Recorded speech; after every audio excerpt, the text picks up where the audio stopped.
Had Hollywood not had such an exclusionary, almost all-white hierarchy, one could look at the context differently. We were very candid with her.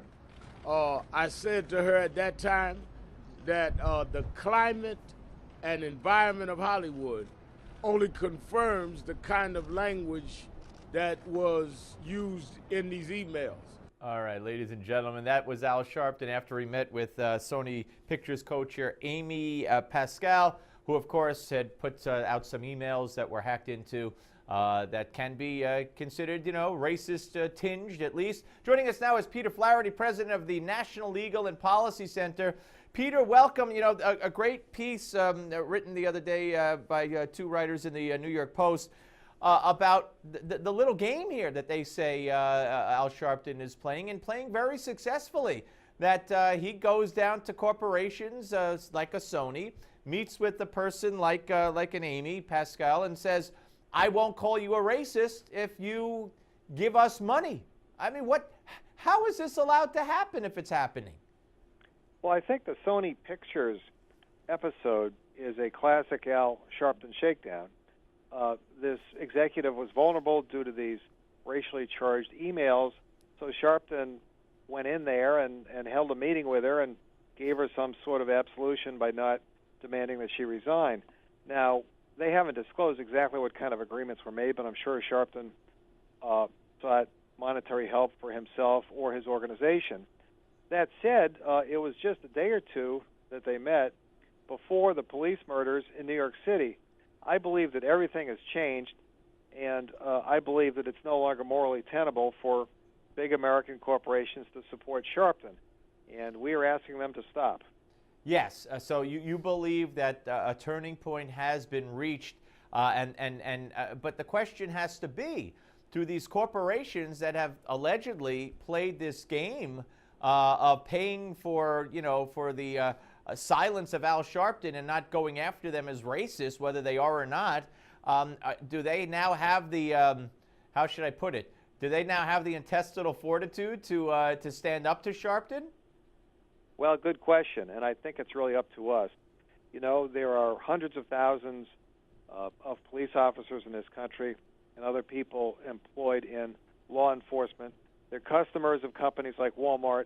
They're shareholders. It's time that the CEOs be presented with a choice. Either you can side with Sharpton and his ugly message of hate, or you can side with the dedicated and professional members of the community who are employed by law enforcement and who protect us all and keep us safe. Well, that would be a wonderful stark choice to give to these companies. Absolutely. But yeah, Steve, we made a very direct appeal to Walmart to stop supporting Sharpton. Right. Walmart is the biggest company that supports Sharpton and perhaps the most prominent.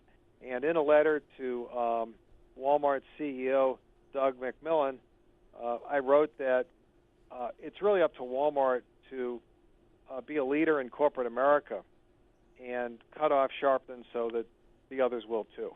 Well, and what have you gotten as a response?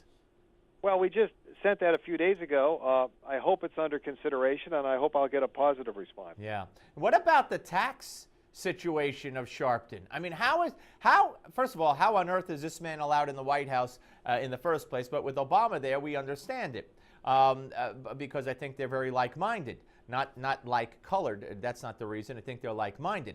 Having said that, how on earth does how does he survive with the tax problem that he allegedly has? Well, that's a good question, especially as it pertains to the corporate support. These big companies would not deal with any other entity that was so unaccountable unless it was Sharpton's organization.